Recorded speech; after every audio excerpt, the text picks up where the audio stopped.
ਸਤਿ ਸ਼੍ਰੀ ਅਕਾਲ ਜੀ ਸਾਰਿਆਂ ਨੂੰ। ਅੱਜ ਅਸੀਂ ਜੋ ਅੰਕੜਾ ਵਿਗਿਆਨ ਚੈਪਟਰ ਸੀਗਾ ਉਸ ਦੇ ਵਿੱਚ ਅਸੀਂ ਮੱਧਮਾਨ ਮੱਧਿਕਾ ਬਹੁਲਕ ਤਿੰਨ ਜਿਹੜੇ ਟੌਪਿਕ ਆ ਅਸੀਂ ਇਸ ਤੋਂ ਪਿਛਲੇ ਲੈਕਚਰਸ ਦੇ ਵਿੱਚ ਕਰ ਚੁੱਕੇ ਹਾਂ। ਅੱਜ ਜੋ ਉਸੇ ਚੈਪਟਰ ਦੇ ਵਿੱਚੋਂ ਉਸੇ ਯੂਨਿਟ 'ਚੋਂ ਸਾਡਾ ਜੋ ਨੈਕਸਟ ਟੌਪਿਕ ਹੈ ਉਹ ਹੈ ਅਸੀਂ ਸੰਚਵੀਂ ਬਾਰੰਬਾਰਤਾ ਵੰਡ ਸਾਰਣੀ ਦਾ ਲੇਖੀ ਚਿੱਤਰਨ ਕਰਨਾ ਹੈ। ਗ੍ਰਾਫਿਕਲ रिप्रजेंटेशन है ਜਾਂ पिक्टोराइजेशन है कॉमुलेटिव फ्रीकुएंसी ਦਾ ਕਿ ਅਸੀਂ ਇਹਨੂੰ ਗ੍ਰਾਫ ਦੇ ਉੱਪਰ ਦਰਸਾ ਕੇ ਉਹਦੇ ਚੋਂ ਫਾਈਂਡ ਆਊਟ ਕਰਨਾ। ਉਹ ਕੁਐਸਚਨ ਮੱਧਿਕਾ ਦਾ ਕੋਈ ਕੁਐਸਚਨ ਇਹਦੇ ਵਿੱਚੋਂ ਹੋ ਸਕਦਾ ਹੈ ਜਿਹਦੇ ਵਿੱਚੋਂ ਅਸੀਂ ਇਹਨੂੰ ਗ੍ਰਾਫ ਦੇ ਉੱਪਰ ਰਿਪਰੈਜ਼ੈਂਟ ਕਰਕੇ ਕਿਸ ਤਰ੍ਹਾਂ ਉਹਨੂੰ ਫਾਈਂਡ ਆਊਟ ਕਰਨਾ ਹੈ। ਸੋ ਇਹ ਵੀ ਬੜੀ ਇੰਪੋਰਟੈਂਟ ਐਕਸਰਸਾਈਜ਼ ਹੈ। 6 ਮਾਰਕਸ ਦੇ ਵਿੱਚ ਕੁਐਸਚਨ ਇਸ ਦਾ ਪੰਜਾਬ ਸਕੂਲ ਐਜੂਕੇਸ਼ਨ ਬੋਰਡ ਦੇ ਐਗਜ਼ਾਮਸ ਦੇ ਵਿੱਚ ਆਉਂਦਾ ਹੁੰਦਾ ਹੈ। ਸ਼ੁਰੂ ਕਰਦੇ ਹਾਂ ਇਸ ਨੂੰ। क्वेश्चन पहला देखते हैं। क्वेश्चन की है ये जो साढ़े कोल अंकड़े दिते हुए आ ये किसी फैक्ट्री के 50 मजदूरों की रोजाना आमदन बारे हैं। रुपया में आमदन है 100 तो 120 रुपए के जिन्ने पैसे लै रहे हैं वो 12 मजदूर ने। इस तरह 120 रुपए तो 140 रुपए के जिन्ने रुपए मिलते पे ने इहो जे लोग इहो जे मजदूर किन्ने ने 14 ने। इस तरह ਵੱਖੋ ਵੱਖਰੇ अंकड़े ਜਿਹੜੇ ਸਾਨੂੰ ਦਿੱਤੇ ਹੋਏ ਆ। क्वेश्चन की होएगा इत्थे उपरोक्त वंड ਨੂੰ एक घट प्रकार ਦੇ ਸੰਚਵੀਂ ਬਾਰੰਬਾਰਤਾ ਵੰਡ ਵਿੱਚ ਬਦਲੋ ਅਤੇ ਉਸ ਦਾ ਤੋਰਨ ਖਿੱਚੋ। ਇਸ ਨੂੰ ਅਸੀਂ ਕੀ ਕਰਨਾ ਹੈ ਘਟ ਪ੍ਰਕਾਰ ਦਾ ਇਹ ਇਹਦੀ ਸਮਝਣ ਵਾਲੀ ਗੱਲ ਹੈ ਕਿ ਅਸੀਂ ਇਹਨੂੰ ਬਦਲਣਾ ਹੈ ਘਟ ਪ੍ਰਕਾਰ ਦੇ ਇੱਕ ਸੰਚਵੀਂ ਬਾਰੰਬਾਰਤਾ ਵੰਡ ਵਿੱਚ ਬਦਲ ਕੇ ਫਿਰ ਅਸੀਂ ਉਸ ਦਾ ਕੀ ਆ ਤੋਰਨ ਖਿੱਚਣਾ ਹੈ। ਤੋਰਨ ਮੀਨਸ ਅਸੀਂ ਉਹਨੂੰ ਗ੍ਰਾਫ ਦੇ ਉੱਪਰ ਰਿਪਰੈਜ਼ੈਂਟ ਕਰਾਂਗੇ ਤੇ ਸਾਡੇ ਕੋਲ ਉਹ ਕੀ ਆਏਗਾ ਮਤਲਬ ਇੱਕ ਕਰਵ ਸ਼ੇਪ ਦੇ ਵਿੱਚ ਇੱਕ ਸਾਡੇ ਕੋਲ ਇੱਕ ਰਿਪਰੈਜ਼ੈਂਟੇਸ਼ਨ ਆਏਗੀ। ਅਸੀਂ ਉਹ ਇਹਦੇ ਵਿੱਚ ਕਰਨੀ ਹੈ। ਸੋ ਦੋ ਚੀਜ਼ਾਂ ਸਾਨੂੰ ਗਿਵਨ ਹੈ ਰੋਜ਼ਾਨਾ ਆਮਦਨ ਤੇ ਮਜ਼ਦੂਰਾਂ ਦੀ ਸੰਖਿਆ। ਉਹਨੂੰ ਅਸੀਂ ਐਸਾ ਚ ਇੱਥੇ ਰਿਪਰੈਜ਼ੈਂਟ ਕਰ ਲਿਆ ਰੋਜ਼ਾਨਾ ਆਮਦਨ। ਇਹ ਅਸੀਂ ਦੋ ਚੀਜ਼ਾਂ ਇੱਥੇ ਲਿਖ ਲਈਆਂ। ਸੰਚਵੀਂ ਬਾਰੰਬਾਰਤਾ ਅਸੀਂ ਪਹਿਲਾਂ ਵੀ ਕਰ ਚੁੱਕੇ ਹਾਂ ਕਿ ਉਸਨੂੰ ਕਿੱਦਾਂ ਫਾਈਂਡ ਆਊਟ ਕਰਦੇ ਹਾਂ। ਉਹ ਅਸੀਂ ਲਿਖ ਲਿਆ 12 ਐਜ਼ ਇਟ ਇਜ਼ ਆ ਜਾਏਗਾ। ਫਿਰ ਨੈਕਸਟ ਇਸ ਦੇ ਬਾਅਦ ਕੀ ਆਏਗਾ 12 ਦੇ ਵਿੱਚ 14 ਪਲੱਸ ਕੀਤੇ 26, 26 ਦੇ ਵਿੱਚ 8 ਪਲੱਸ ਕੀਤੇ 34, 34 6 ਪਲੱਸ ਕੀਤੇ 40, 40 ਚ 10 ਪਲੱਸ ਕੀਤੇ 50। ਸੋ ਇਹ ਸਾਡੇ ਕੋਲੋਂ ਸੰਚਵੀਂ ਬਾਰੰਬਾਰਤਾ ਕੋਮੂਲੇਟਿਵ ਫਰੀਕੁਐਂਸੀ ਬਣ ਜਾਏਗੀ। ਇਹਨੂੰ ਸਿੰਬਲ ਇਹਦਾ CF ਹੁੰਦਾ ਜਾਂ ਇਸ ਨੂੰ ਕੋਮੂਲੇਟਿਵ ਫਰੀਕੁਐਂਸੀ ਕਹਿ ਦਿੰਦੇ ਆ। ਸੋ ਇਹ ਤੁਹਾਨੂੰ ਪਤਾ ਹੀ ਹੈ ਕਿ ਜੋ ਇਸ ਦਾ ਟੋਟਲ ਹੈ ਬਾਰੰਬਾਰਤਾ ਦਾ ਜੋ ਟੋਟਲ ਹੁੰਦਾ ਹੈ ਉਹ ਇਸ ਦੀ ਲਾਸਟ ਵੈਲਿਊ ਨਾਲ ਮੈਚ ਕਰਨਾ ਚਾਹੀਦਾ ਹੈ। ਸੋ ਇਹਨੂੰ ਹੁਣ ਅਸੀਂ ਗ੍ਰਾਫ 'ਤੇ ਦਰਸਾਉਣ ਤੋਂ ਪਹਿਲਾਂ ਜਦੋਂ ਅਸੀਂ ਗ੍ਰਾਫ 'ਤੇ ਕਰਦੇ ਹਾਂ ਤਾਂ ਸਾਨੂੰ ਫਿਰ ਕੋਆਰਡੀਨੇਟ ਚਾਹੀਦੇ ਆ। ਐਕਸ ਵਾਲੇ ਬਿੰਦੂ ਚਾਹੀਦੇ ਆ, ਵਾਈ ਵਾਲੇ ਬਿੰਦੂ ਚਾਹੀਦੇ ਆ ਜੋ ਜਿਵੇਂ ਅਸੀਂ ਨਿਰਦੇਸ਼ ਅੰਕ ਜਮਾਇਤੀ ਦੇ ਵਿੱਚ ਕਰਦੇ ਹੁੰਦੇ ਹਾਂ। ਸੋ ਅਸੀਂ ਇੱਥੇ ਪਹਿਲਾਂ ਉਹ ਵਾਲੇ ਬਿੰਦੂ ਜਿਹੜੇ ਉਹ ਬਣਾ ਲਾਂਗੇ। ਕਰਨਾ ਕੀ ਹੁੰਦਾ ਹੈ ਜਦੋਂ ਘੱਟ ਪ੍ਰਕਾਰ ਦੀ ਆਉਂਦਾ ਹੈ ਤੇ ਅਸੀਂ ਜਿਹੜੀ ਉੱਪਰਲੀ ਵਰਗ ਸੀਮਾ ਹੈ ਉਹਨੂੰ ਲਿਖਦੇ ਹੁੰਦੇ ਆ। ਇਸ ਤਰ੍ਹਾਂ ਲਿਖ ਲਈਦਾ ਉੱਪਰਲੀ ਵਰਗ ਸੀਮਾ ਕਿੰਨੀ ਸੀ ਇੱਥੇ 120 ਸੀ। ਅਸੀਂ ਪਹਿਲੇ ਨੰਬਰ 'ਤੇ ਲਿਖ ਲਿਆ 120 ਤੋਂ ਘੱਟ। ਅੱਗੇ ਕਿੰਨਾ 140 ਅਸੀਂ ਲਿਖ ਲਿਆ 140 ਤੋਂ ਘੱਟ। 160 160 ਤੋਂ ਘੱਟ ਮਤਲਬ ਉੱਪਰਲੀ ਵਰਗ ਸੀਮਾ ਲਿਖ ਕੇ ਅਸੀਂ ਉਹਦੇ ਨਾਲ ਇਹ ਸ਼ਬਦ ਲਿਖ ਦੇਣਾ ਤੋਂ ਘੱਟ ਤੋਂ ਘੱਟ ਤੇ ਉਹਦੇ ਵਿੱਚ ਸਾਡੇ ਕੋਲ ਇਹ ਬਾਰੰਬਾਰਤਾ ਆ ਜਾਏਗੀ ਤੇ ਅੱਗੇ ਸਾਡੇ ਕੋਲ ਸੰਚਵੀਂ ਬਾਰੰਬਾਰਤਾ ਬਣ ਜਾਏਗੀ। ਇਸ ਨੂੰ ਅਸੀਂ ਕਹਿ ਦਿੰਦੇ ਆ ਘੱਟ ਪ੍ਰਕਾਰ ਦੀ ਸੰਚਵੀਂ ਬਾਰੰਬਾਰਤਾ ਵੰਡ ਵਿੱਚ ਬਦਲਣਾ। ਸੋ ਸਾਡੇ ਕੋਲ ਪੁਆਇੰਟਸ ਕੀ ਬਣ ਜਾਣਗੇ 120 ਤੇ ਉਹਦੇ ਨਾਲ ਇਹਨੂੰ ਅਸੀਂ x ਵਾਲੇ ਪਾਸੇ ਲਿਖ ਲਾਂਗੇ x ਐਕਸਿਸ x ਧੁਰੇ ਤੇ। ਇਹ ਵਾਲੇ ਪੁਆਇੰਟ ਜਿਹੜੇ ਆ ਸਾਡੇ ਕੋਲ y ਧੁਰੇ ਦੇ ਉੱਪਰ ਆ ਜਾਣਗੇ। 120 ਦੇ ਕੋਰਸਪੋਂਡਿੰਗ ਕਿਹੜਾ ਪੁਆਇੰਟ ਹੋ ਗਿਆ ਸਾਡੇ ਕੋਲ 12। 140 ਦੇ ਕੋਰਸਪੋਂਡਿੰਗ ਪੁਆਇੰਟ ਸਾਡੇ ਕੋਲ ਹੋ ਗਿਆ 26। 160 ਦੇ ਕੋਰਸਪੋਂਡਿੰਗ ਪੁਆਇੰਟ ਸਾਡੇ ਕੋਲ ਆ ਗਿਆ 34। ਫਿਰ 180 ਦੇ ਹਿਸਾਬ ਨਾਲ ਸਾਡੇ ਕੋਲ ਬਣ ਜਾਏਗਾ 40 ਤੇ ਫਿਰ 200 ਦੇ ਹਿਸਾਬ ਨਾਲ ਕਿਹੜਾ ਪੁਆਇੰਟ ਬਣ ਗਿਆ ਸਾਡੇ ਕੋਲ 50 ਬਣ ਗਿਆ। ਇਹ ਸਾਡੇ ਕੋਲ ਪੁਆਇੰਟ ਆ ਗਏ। ਇਹ 5 ਪੁਆਇੰਟ ਬਣ ਗਏ ਸਾਡੇ ਕੋਲ। ਇਹਨਾਂ ਨੂੰ ਅਸੀਂ ਹੁਣ ਗ੍ਰਾਫ 'ਤੇ ਰਿਪਰੈਜ਼ੈਂਟ ਕਰਨਾ ਹੈ ਤੇ ਬਸ ਉਹ ਇੱਕ ਜੋ ਉਹਦੇ 'ਤੇ ਰਿਪਰੈਜ਼ੈਂਟੇਸ਼ਨ ਆਏਗੀ ਉਹ ਇਹਦਾ ਆਨਸਰ ਹੋਏਗਾ। ਦੇਖੋ ਇਹਨੂੰ ਅਸੀਂ ਮੈਂ ਇਹਨੂੰ ਗ੍ਰਾਫ ਦੇ ਉੱਪਰ ਬਣਾਇਆ ਹੋਇਆ।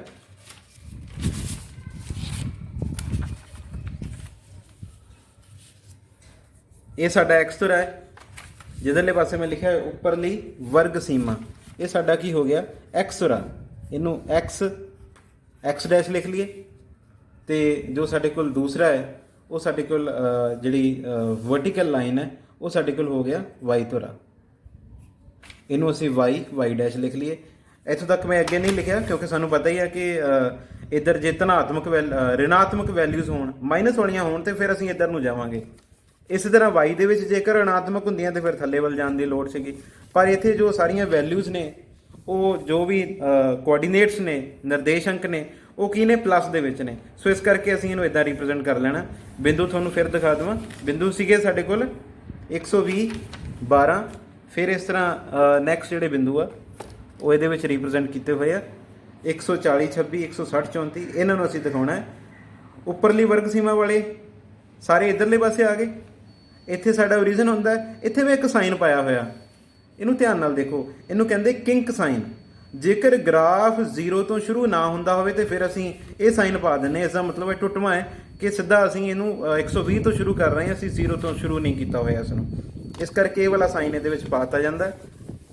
120 ਹੋ ਗਿਆ। ਫਿਰ ਨੈਕਸਟ ਪੁਆਇੰਟ ਸੀਗਾ ਸਾਡੇ ਕੋਲ 140, ਉਸ ਦੇ ਬਾਅਦ ਸਾਡੇ ਕੋਲ ਹੈ 160, ਉਸ ਦੇ ਬਾਅਦ 180, ਤੇ ਨੈਕਸਟ ਪੁਆਇੰਟ ਹੈ ਸਾਡੇ ਕੋਲ 200। ਵਾਈ ਧੁਰੇ ਵਾਲੇ ਪਾਸੇ ਅਸੀਂ ਪੁਆਇੰਟਸ ਜਿਹੜੇ ਆ ਉਹਨਾਂ ਨੂੰ 10-10 ਦੇ ਫਰਕ ਨਾਲ ਲਿਖ ਲਿਆ।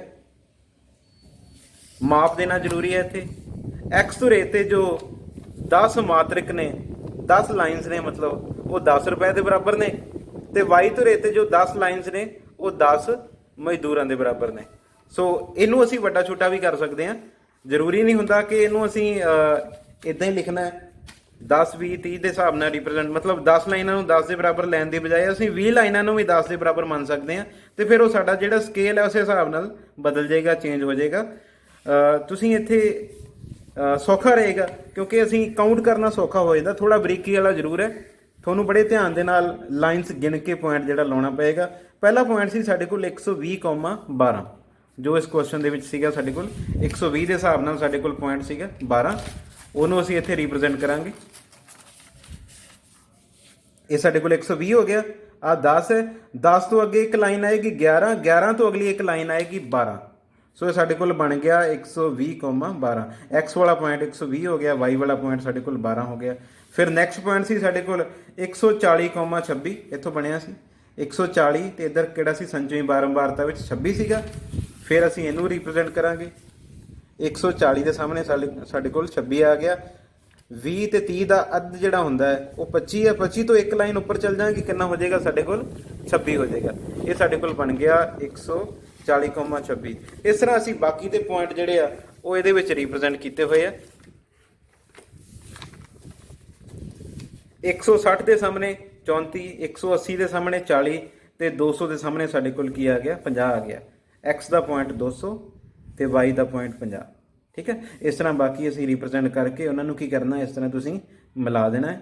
ਔਰ ਇਹ ਜਿਹੜਾ ਇਸ ਤਰ੍ਹਾਂ ਦਾ ਤੋਰਨ ਹੈ, ਇਹ ਮਤਲਬ ਇੱਕ ਰਿਪਰੈਜ਼ੈਂਟੇਸ਼ਨ ਹੈ, ਇਹੀ ਇਸ ਦਾ ਆਨਸਰ ਹੋਏਗਾ। ਸੋ ਇਹ ਅਸੀਂ ਕੀਤਾ ਸੀ ਘੱਟ ਪ੍ਰਕਾਰ ਦੀ ਸੰਚਵੀਂ ਬਾਰੰਬਾਰਤਾ ਦੇ ਨਾਲ। ਇਹਦੇ ਵਿੱਚੋਂ ਜਿਹੜਾ ਗ੍ਰਾਫ ਹੈ, ਜੋ ਇਹ ਰਿਪਰੈਜ਼ੈਂਟੇਸ਼ਨ ਹੈ, ਉਹ ਥੱਲਿਓਂ ਸ਼ੁਰੂ ਹੋਏਗਾ, ਇਸ ਤਰ੍ਹਾਂ ਇਹ ਜਾਂਦਾ ਜਾਂਦਾ ਉੱਪਰ ਵੱਲ ਨੂੰ ਜਾਏਗਾ। ਠੀਕ ਹੈ, ਇਹ ਤੁਹਾਨੂੰ ਪਤਾ ਲੱਗ ਗਿਆ ਹੋਏਗਾ। ਦੂਸਰਾ ਕੁਐਸਚਨ ਕਰਦੇ ਹਾਂ ਇਹਦੇ ਵਿੱਚ। ਸੈਕੰਡ ਕੁਐਸਚਨ ਹੈ, ਇਹ ਸਾਰਨੀ ਕਿਸੇ ਪਿੰਡ ਦੇ 100 ਫਾਰਮਾਂ ਦੇ ਪ੍ਰਤੀ ਹੈਕਟੇਅਰ ਕਣਕ ਦੇ ਉਤਪਾਦਨ ਨੂੰ ਦਰਸਾਉਂਦੀ ਹੈ। ਮਤਲਬ ਕਣਕ ਦੀ ਪੈਦਾਵਾਰ ਬਾਰੇ ਆ। 100 ਫਾਰਮ ਮੀਨ 100 ਖੇਤਾਂ ਦੀ ਗੱਲ ਹੋਈ ਹੋਏਗੀ। ਉਹਦੇ ਵਿੱਚੋਂ ਮਤਲਬ ਕਿੰਨੀ ਕਣਕ ਦੀ ਉਤਪਾਦਨ ਹੋ ਰਹੀ ਹੈ। 50 ਤੋਂ 55 ਕਿਲੋਗ੍ਰਾਮ ਪ੍ਰਤੀ ਹੈਕਟੇਅਰ ਜਿਹੜਾ ਉਤਪਾਦਨ ਹੈ ਉਹ 2 ਖੇਤ ਜਾਂ 2 ਫਾਰਮਾਂ ਦੀ ਗੱਲ ਹੈ। ਇਸ ਤਰ੍ਹਾਂ 55 ਤੋਂ 60 ਦੇ ਵਿੱਚ ਜਿਹੜੇ ਨੇ ਉਹ ਇੰਨੇ ਨੇ। ਇਹ ਸਾਰਾ ਇਹਦੇ ਵਿੱਚ ਅੰਕੜੇ ਸਾਨੂੰ ਦਿੱਤੇ ਹੋਏ ਆ। ਇਹਨੂੰ ਅਸੀਂ ਵੱਧ ਪ੍ਰਕਾਰ ਦੀ ਵੰਡ ਵਿੱਚ ਬਦਲਣਾ ਹੈ। ਹੁਣ ਕੁਐਸਚਨ ਚੇਂਜ ਹੋ ਗਿਆ, ਧਿਆਨ ਨਾਲ ਨੋਟ ਕਰੋ ਕੀ ਲਿਖਿਆ ਹੋਇਆ। ਵੱਧ ਪ੍ਰਕਾਰ ਦੇ ਵੰਡ ਵਿੱਚ ਬਦਲੋ, ਤੇ ਫਿਰ ਉਸ ਦਾ ਕੀ ਕਰਨਾ, ਅਸੀਂ ਤੋਰਨ ਖਿੱਚਣਾ ਹੈ। ਠੀਕ ਹੈ, ਉਹਨੂੰ ਗ੍ਰਾਫ ਦੇ ਉੱਪਰ ਦਰਸਾਉਣਾ ਹੈ। ਉਹ ਇੱਕ ਲਾਈਨ ਆਏਗੀ, ਤੇ ਇਹਦੇ ਵਿੱਚ ਅਸੀਂ ਵੱਧ ਪ੍ਰਕਾਰ ਦੇ ਹਿਸਾਬ ਨਾਲ ਕਰਨਾ ਹੈ। ਕੁਐਸਚਨ ਦੇਖੋ ਕੀ ਕਰਾਂਗੇ। ਜਦੋਂ ਵੱਧ ਪ੍ਰਕਾਰ ਦਾ ਆਏਗਾ ਤੇ ਉਦੋਂ ਅਸੀਂ ਲੈਣਾ ਹੈ ਹੇਠਲੀ ਸੀਮਾ ਵਾਲੀਆਂ ਵੈਲਿਊਜ਼ ਨੂੰ, 50, 55, 60, 65, 70, 75। ਜਦੋਂ ਘੱਟ ਪ੍ਰਕਾਰ ਦਾ ਸੀ ਉਦੋਂ, ਜਿਵੇਂ ਪਿਛਲਾ ਕੁਐਸਚਨ ਸੀ, ਉਹਦੇ ਵਿੱਚ ਅਸੀਂ ਉੱਪਰਲੀ ਸੀਮਾ ਵਾਲੇ ਇਹ ਸਾਰੇ ਵੈਲਿਊ ਲਈਆਂ ਸੀਗੀਆਂ। ਹੁਣ ਅਸੀਂ ਹੇਠਲੀ ਸੀਮਾ ਵਾਲੀਆਂ ਵੈਲਿਊਜ਼ ਜਿਹੜੀਆਂ ਹੋਣਗੀਆਂ, ਕਿਵੇਂ ਲਿਖਾਂਗੇ ਇਹਨੂੰ ਅਸੀਂ ਲਿਖਾਂਗੇ 50 ਤੋਂ ਜ਼ਿਆਦਾ ਜਾਂ ਬਰਾਬਰ। 50 ਤੋਂ ਜ਼ਿਆਦਾ ਜਾਂ ਬਰਾਬਰ। ਫਿਰ ਅਗਲਾ ਕੀ ਆ ਜਾਊਗਾ 55 ਤੋਂ ਜ਼ਿਆਦਾ ਜਾਂ ਬਰਾਬਰ। ਉਸ ਤੋਂ ਨੈਕਸਟ ਆ ਜਾਏਗਾ ਸਾਡੇ ਕੋਲ 60 ਤੋਂ ਜ਼ਿਆਦਾ ਜਾਂ ਬਰਾਬਰ। ਫਿਰ 65 ਤੋਂ ਜ਼ਿਆਦਾ ਜਾਂ ਬਰਾਬਰ। ਇਸ ਤਰੀਕੇ ਨਾਲ ਅਸੀਂ ਇਹਨੂੰ ਰੀਪ੍ਰਜੈਂਟ ਜਿਹੜਾ ਕਰਾਂਗੇ। ਫਿਰ ਸਾਡੇ ਕੋਲ ਹੈ ਵੈਲਿਊ ਸੀਗੀ 65 ਵਾਲੀ ਆ ਗਈ, ਫਿਰ 70, ਫਿਰ ਉਸ ਦੇ ਬਾਅਦ ਆ ਗਿਆ ਸਾਡੇ ਕੋਲ 75। ਠੀਕ ਹੈ। ਹੇਠਲੀ ਸੀਮਾ ਵਾਲੇ ਸਾਰੀਆਂ ਵੈਲਿਊਜ਼ ਅਸੀਂ ਇੱਥੇ ਕੀ ਕੀਤਾ ਰੀਪ੍ਰਜੈਂਟ ਕਰ ਦਿੱਤੀਆਂ ਤੇ ਉਹਨਾਂ ਨੂੰ ਲਿਖਤਾ ਅਸੀਂ 65 ਤੋਂ ਜ਼ਿਆਦਾ 70 ਤੋਂ ਜ਼ਿਆਦਾ ਜਾਂ ਬਰਾਬਰ। ਇਸ ਤਰ੍ਹਾਂ ਉਹਨੂੰ ਰੀਪ੍ਰਜੈਂਟ ਕਰ ਦਿੱਤਾ। ਇਹ ਸਾਡੇ ਕੋਲ ਫਾਰਮ ਹੈ। ਸੰਚਵੀਂ ਬਾਰੰਬਾਰਤਾ ਇਹਦੇ ਵਿੱਚ ਇਹਦਾ ਤਰੀਕਾ ਥੋੜਾ ਡਿਫਰੈਂਟ ਹੋਏਗਾ। ਦੇਖੋ ਇਹਨੂੰ ਕਿੱਦਾਂ ਕਰਨਾ। ਜਦੋਂ ਵੱਧ ਪ੍ਰਕਾਰ ਦੀ ਵੰਡ ਵਿੱਚ ਬਦਲਣ ਲਈ ਕਿਹਾ ਉਹਨਾਂ ਨੇ ਤੇ ਫਿਰ ਅਸੀਂ ਜੋ ਇਸ ਦਾ ਟੋਟਲ ਸੀਗਾ ਉੱਥੋਂ ਸ਼ੁਰੂ ਕਰਨਾ ਹੈ। ਕਿੱਦਾਂ ਸ਼ੁਰੂ ਕਰਾਂਗੇ ਦੇਖੋ ਇਸ ਨੂੰ 100 ਫਾਰਮਾਂ ਦੀ ਗੱਲ ਸੀਗੀ, ਮਤਲਬ ਜੋ ਸਾਡੇ ਕੋਲ ਬਾਰੰਬਾਰਤਾ ਹੈ ਉਸ ਦਾ ਟੋਟਲ ਕਿੰਨਾ ਹੋਏਗਾ ਸਾਡੇ ਕੋਲ 100 ਹੋਏਗਾ। ਇੱਥੋਂ ਅਸੀਂ ਇਹਨੂੰ ਸਟਾਰਟ ਕਰਨਾ ਹੈ। ਸਾਰਿਆਂ ਤੋਂ ਪਹਿਲਾ ਮੁੱਲ ਕੀ ਹੋ ਜਾਏਗਾ ਸਾਡੇ ਕੋਲ 100 ਹੋ ਜਾਏਗਾ। ਫਿਰ ਅਸੀਂ ਮਾਈਨਸ ਕਰੀ ਜਾਣਾ ਹੈ। 100 ਦੇ ਵਿੱਚੋਂ 2 ਮਾਈਨਸ ਕੀਤੇ ਕਿੰਨੇ ਹੋ ਗਏ 98। 98 ਚੋਂ ਅਸੀਂ 8 ਮਾਈਨਸ ਕੀਤੇ 90। 90 ਦੇ ਵਿੱਚੋਂ ਅਸੀਂ ਕੀ ਕੀਤਾ 12 ਮਾਈਨਸ ਕੀਤੇ ਕਿੰਨੇ ਹੋ ਗਏ ਸਾਡੇ ਕੋਲ 78। 78 ਦੇ ਵਿੱਚੋਂ 24 ਮਾਈਨਸ ਕੀਤੇ 54। 54 ਚੋਂ 38 ਮਾਈਨਸ ਕੀਤੇ ਕਿੰਨੇ ਹੋ ਗਏ 16 ਹੋ ਗਏ। ਠੀਕ ਹੈ। ਇਹ ਤੁਹਾਨੂੰ ਧਿਆਨ ਨਾਲ ਸਮਝਣ ਦੀ ਲੋੜ ਹੈ ਕਿ ਜਦੋਂ ਅਸੀਂ ਘੱਟ ਪ੍ਰਕਾਰ ਦੇ ਵਿੱਚ ਤੇ ਸਾਨੂੰ ਜਿਵੇਂ ਨਾਰਮਲ ਅਸੀਂ ਬਾਰੰਬਾਰਤਾ ਬਣਾਉਣੇ ਸੰਚਵੀਂ ਉਵੇਂ ਬਣਾਈ ਸੀ। ਜਦੋਂ ਅਸੀਂ ਵੱਧ ਪ੍ਰਕਾਰ ਦਾ ਕਰਨਾ ਹੈ ਤਾਂ ਉਹਦੇ ਵਿੱਚ ਅਸੀਂ ਇਹ ਜੋ ਇਹਦਾ ਟੋਟਲ ਹੈ ਉਹ ਉੱਪਰ ਲਿਖ ਕੇ ਇਹਨੂੰ ਮਾਈਨਸ ਕਰਨਾ ਸ਼ੁਰੂ ਕਰ ਦੇਣਾ ਹੈ। ਠੀਕ ਹੈ। ਕਿਉਂਕਿ ਉਹ ਕਹਿ ਰਿਹਾ 50 ਤੋਂ ਜ਼ਿਆਦਾ। 50 ਤੋਂ ਜ਼ਿਆਦਾ ਤਾਂ ਫਿਰ ਇਹ ਸਾਰੇ ਹੀ ਹੈ ਨਾ 55 ਮਤਲਬ ਵੱਡੇ ਜਿਹੜੇ ਵੈਲਿਊਜ਼ ਜਿਹੜੀਆਂ ਉਹ ਆ ਜਾਂਦੀਆਂ ਨੇ ਤੇ ਫਿਰ ਉਹਦੇ ਵਿੱਚ ਅਸੀਂ ਇਹਦਾ ਟੋਟਲ ਕੰਸੀਡਰ ਕਰਕੇ ਉਹਦੇ ਵਿੱਚੋਂ ਇਹਨੂੰ ਮਾਈਨਸ ਕਰਨਾ ਸ਼ੁਰੂ ਕਰ ਦੇਣਾ। ਜਿਸ ਤਰ੍ਹਾਂ 100 ਚੋਂ 2 ਮਾਈਨਸ ਕੀਤੇ 98 ਆ ਗਿਆ। 98 ਚੋਂ 8 ਮਾਈਨਸ ਕੀਤੇ 90। 90 ਚੋਂ 12 ਮਾਈਨਸ ਕੀਤੇ ਸਾਡੇ ਕੋਲ ਇਹ ਸਾਰਾ ਆ ਜਾਏਗਾ। ਇਹਨੂੰ ਅਸੀਂ ਗ੍ਰਾਫ ਦੇ ਉੱਪਰ ਰਿਪਰੈਜ਼ੈਂਟ ਕਰਾਂਗੇ ਤੇ ਇਸ ਦਾ ਤੋਰਨ ਜਿਹੜਾ ਉਹ ਦੇਖਾਂਗੇ। ਪੁਆਇੰਟਸ ਤੁਸੀਂ ਦੇਖ ਲਓ। ਇੱਧਰ ਸਾਡੇ ਕੋਲ ਪੁਆਇੰਟ ਆਏਗਾ 50 ਐਕਸ ਤੋਂ ਰੇ ਦੇ ਉੱਪਰ, ਵਾਈ ਤੋਂ ਰੇ ਤੇ ਕਿੰਨਾ ਹੋ ਜਾਏਗਾ 100 ਹੋ ਜਾਏਗਾ। ਇਹਨੂੰ ਇੱਧਰਲੇ ਪਾਸੇ ਅਸੀਂ ਲਿਖ ਲਿਆ। ਫਿਰ ਇਸ ਤਰ੍ਹਾਂ ਹੀ ਸਾਡੇ ਕੋਲ ਨੈਕਸਟ ਪੁਆਇੰਟ ਹੈ 55। 55 ਦੇ ਹਿਸਾਬ ਨਾਲ ਕੋਰਸਪੋਂਡਿੰਗ ਪੁਆਇੰਟ ਆ ਗਿਆ 98। ਫਿਰ 60 ਹੈ। 60 ਦੇ ਹਿਸਾਬ ਨਾਲ ਸਾਡੇ ਕੋਲ ਆ ਗਿਆ 90। ਫਿਰ 65 ਹੈ। 65 ਦੇ ਹਿਸਾਬ ਨਾਲ 78। ਇਹ ਸਾਰੇ ਪੁਆਇੰਟਸ ਆ ਜਾਣਗੇ। ਫਿਰ ਇਹਨੂੰ ਅਸੀਂ ਗ੍ਰਾਫ ਦੇ ਉੱਪਰ ਕੀਤਾ, ਇਹਨੂੰ ਦਰਸਾਇਆ ਹੋਇਆ, ਰੀਪ੍ਰਜੈਂਟ ਕੀਤਾ। ਦੇਖੋ ਇਹਦੇ ਵਿੱਚ ਕਿਸ ਤਰ੍ਹਾਂ ਹੋਏਗਾ। ਪਹਿਲਾਂ ਉਸ ਤਰ੍ਹਾਂ ਹੀ ਅਸੀਂ ਮਾਪ ਦੇ ਦਿੱਤਾ। ਐਕਸ ਰੇ ਤੇ 10 ਮਾਤਰਿਕ 10 ਲਾਈਨਸ ਜਿਹੜੀਆਂ 10 ਕਿਲੋਗ੍ਰਾਮ ਪ੍ਰਤੀ ਹੈਕਟੇਅਰ ਦੇ ਬਰਾਬਰ ਹੈ। ਵਾਈ ਤੋਂ ਰੇ ਤੇ 10 ਲਾਈਨਸ ਜਿਹੜੀਆਂ 10 ਫਾਰਮ ਦੇ ਬਰਾਬਰ ਹੈ। ਇਹ ਚੀਜ਼ ਅਸੀਂ ਲਿਖ ਕੇ ਫਿਰ ਇਹਨੂੰ ਅਸੀਂ ਰੀਪ੍ਰਜੈਂਟ ਕੀਤਾ। ਵੈਲਿਊਜ਼ ਦੇਖ ਲਓ ਕਿੱਥੇ ਤੱਕ ਜਾ ਰਹੀਆਂ ਨੇ। ਐਕਸ ਜੋ ਸਾਡੇ ਕੋਲ ਐਕਸ ਤੋਂ ਰੇ ਵਾਲੀਆਂ ਵੈਲਿਊਜ਼ ਨੇ ਉਹ ਕਿੱਥੋਂ ਤੱਕ ਗਈਆਂ ਨੇ 50 55 75 ਤੱਕ ਜਾ ਰਹੀਆਂ ਨੇ ਤੇ ਜੋ ਵਾਈ ਤੋਂ ਰੇ ਵਾਲੀਆਂ ਨੇ ਉਹ ਕਿੱਥੋਂ ਤੱਕ ਜਾ ਰਹੀਆਂ ਨੇ 100 ਤੱਕ ਜਾ ਰਹੀਆਂ ਨੇ। ਸੋ ਇਸਦਾ ਮਤਲਬ ਅਸੀਂ 10 ਦੇ ਫਰਕ ਨਾਲ ਇਹਨੂੰ ਕਰ ਲਿਆ। 10 20 30 40 ਇਧਰਲੇ ਪਾਸੇ ਆ ਗਿਆ ਤੇ ਜੋ ਸਾਡੇ ਕੋਲ ਇਹ ਹੇਠਲੀ ਵਰਗ ਸੀਮਾ ਹੈ ਉਹ ਸਾਡੇ ਕੋਲ ਐਕਸ ਤੋਂ ਰੇ ਵਾਲੇ ਪਾਸੇ ਆ ਗਈ। ਇਹਨੂੰ ਅਸੀਂ ਐਕਸ ਡੈਸ਼ ਤੇ ਵਾਈ ਡੈਸ਼ ਲਿਖ ਦਈਏ। ਫਿਰ ਪੁਆਇੰਟਸ ਨੂੰ ਤੁਸੀਂ ਰਿਪਰੈਜ਼ੈਂਟ ਕਰਨਾ ਹੈ। ਇੱਧਰ ਸੰਚਵੀਂ ਬਾਰੰਬਾਰਤਾ ਹੈ, ਇੱਧਰਲੇ ਪਾਸੇ ਸਾਡੇ ਕੋਲ ਹੇਠਲੀ ਵਰਗ ਸੀਮਾ ਹੈ। ਪਹਿਲਾ ਪੁਆਇੰਟ ਸੀ 50,100। ਇਹਨੂੰ ਤੁਸੀਂ ਇੱਥੇ ਰਿਪਰੈਜ਼ੈਂਟ ਕਰ ਦਿਓ 50 ਦੇ ਸਾਹਮਣੇ ਤੇ ਉਧਰੋਂ ਵਾਈ ਵਾਲੇ ਪਾਸੇ ਕੀ ਹੈ 100, ਉਹਦੇ ਸਾਹਮਣੇ ਬਿੰਦੂ ਆ ਗਿਆ। ਫਿਰ ਹੈ 55 98। ਇਹਨੂੰ ਕਾਊਂਟ ਕਰ ਲਓ 90 ਤੇ 100 ਦੇ ਅੱਧ 95 ਹੋ ਜਾਏਗਾ। ਇਹਦੇ ਉੱਪਰ ਤੁਸੀਂ 3 ਲਾਈਨਾਂ ਹੋਰ ਗਿਣ ਲਓ। 3 ਲਾਈਨਾਂ ਹੋਰ ਗਿਣੋਗੇ ਤਾਂ ਸਾਡੇ ਕੋਲ ਕਿੰਨਾ ਹੋ ਜਾਏਗਾ 98 ਹੋ ਜਾਏਗਾ। ਫਿਰ ਨੈਕਸਟ ਹੈ ਸਾਡੇ ਕੋਲ 60 ਤੋਂ 90। 60 ਦੇ ਸਾਹਮਣੇ ਸਾਡੇ ਕੋਲ 90 ਆ ਗਿਆ। ਇਸ ਤਰ੍ਹਾਂ ਅਸੀਂ ਸਾਰੇ ਪੁਆਇੰਟਸ ਕਰਕੇ ਇਹਨਾਂ ਨੂੰ ਆਪਸ ਦੇ ਵਿੱਚ ਕੀ ਕਰਤਾ ਮਿਲਾਤਾ ਤੇ ਇਹ ਜਿਹੜਾ ਗ੍ਰਾਫ ਹੈ ਇਹਦੇ ਵਿੱਚ ਸਾਡੇ ਕੋਲ ਉੱਪਰ ਤੋਂ ਜਿਹੜੀ ਇਹ ਕਰਵ ਆ ਰਿਹਾ ਉੱਪਰ ਤੋਂ ਸ਼ੁਰੂ ਹੋਏਗਾ। ਇਹਨੂੰ ਅਸੀਂ ਕਹਿ ਦਿੰਦੇ ਹਾਂ ਵੱਧ ਪ੍ਰਕਾਰ ਦੀ ਸੰਚਵੀਂ ਬਾਰੰਬਾਰਤਾ ਵਿੱਚ ਬਦਲ ਕੇ ਅਸੀਂ ਇਹਦਾ ਤੋਰਨ ਖਿੱਚਿਆ। ਸੋ ਇਹ 2 ਕੁਐਸਚਨ ਸੀਗੇ, ਘੱਟ ਪ੍ਰਕਾਰ ਦਾ ਤੇ ਵੱਧ ਪ੍ਰਕਾਰ ਦੇ ਵਿੱਚ ਅਸੀਂ ਇਹਨੂੰ ਕੀਤਾ ਸੀਗਾ। ਇੱਕ ਕੁਐਸਚਨ ਇਹਦੇ ਵਿੱਚ ਅਸੀਂ ਕਰਨ ਜਾ ਰਹੇ ਹਾਂ, ਉਹਦੇ ਵਿੱਚ ਅਸੀਂ ਘੱਟ ਪ੍ਰਕਾਰ ਦਾ ਤੋਰਨ ਖਿੱਚਾਂਗੇ ਤੇ ਨਾਲ ਉਹਦੇ ਵਿੱਚ ਅਸੀਂ ਮੱਧਿਕਾ ਵੀ ਜਿਹੜੀ ਆ ਉਹ ਫਾਈਂਡ ਆਊਟ ਕਰਾਂਗੇ। ਆਓ ਕੁਐਸਚਨ ਕਰਦੇ ਹਾਂ। ਇਹ ਕੁਐਸਚਨ ਹੈ ਸਾਡੇ ਕੋਲ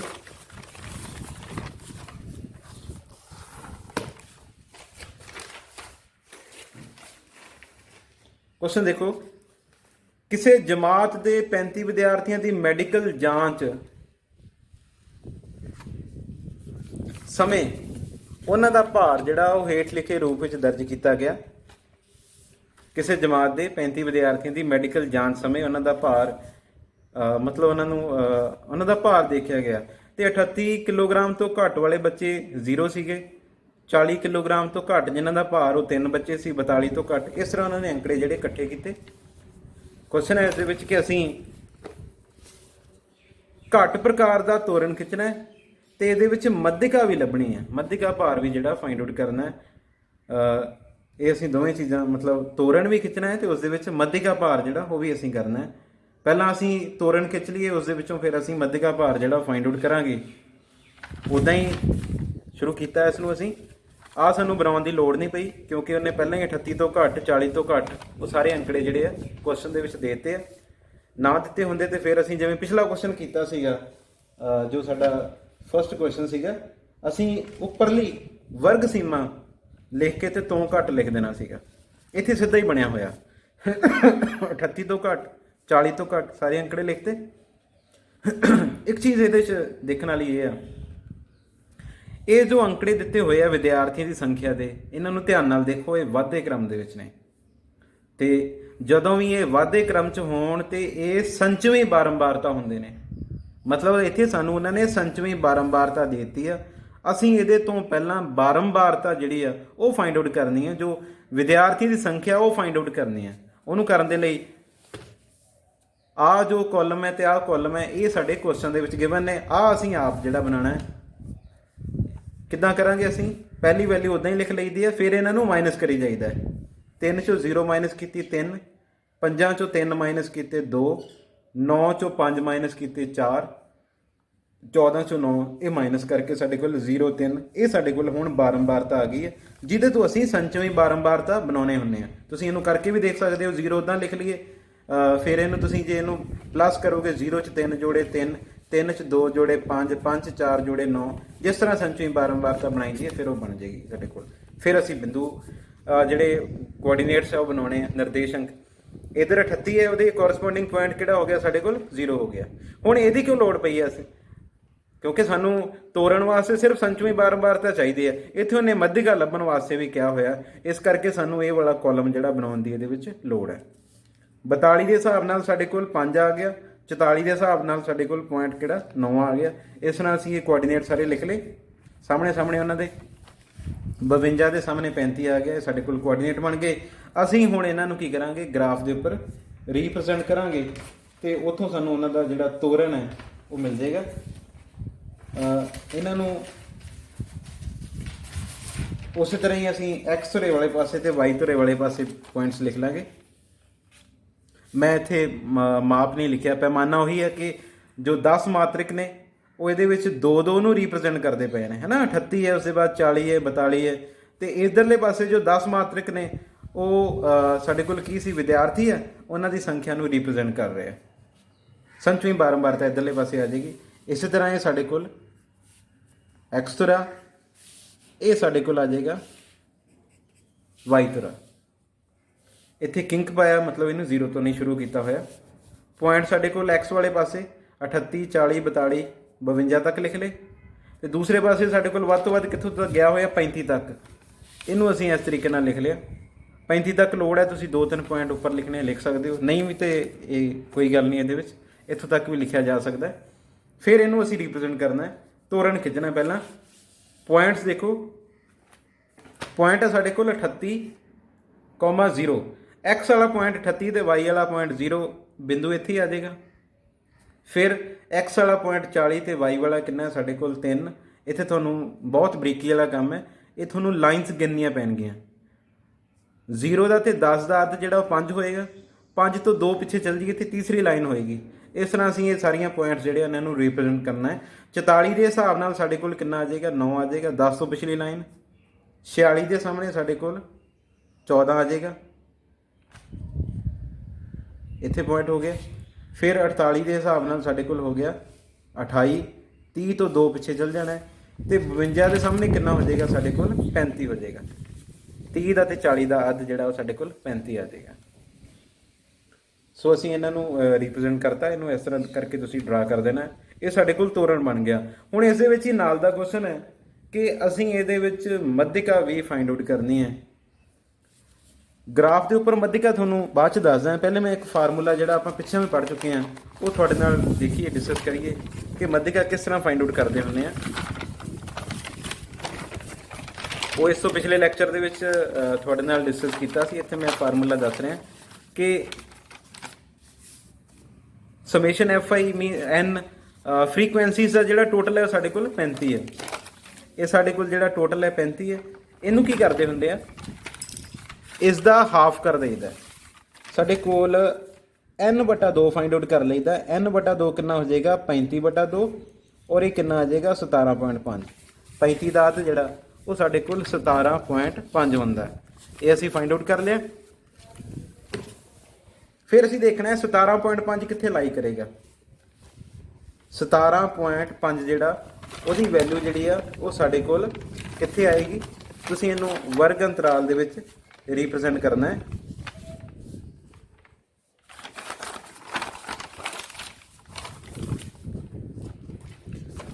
ਜਿਹੜਾ ਸਾਡੇ ਕੋਲ 46 ਤੋਂ 48 ਵਾਲਾ ਵਰਗ ਅੰਤਰਾਲ ਹੈ ਉਸ ਦੇ ਵਿੱਚ ਸਾਡੇ ਕੋਲ 17.5 ਜਿਹੜਾ ਉਹ ਮੁੱਲ ਆਏਗਾ।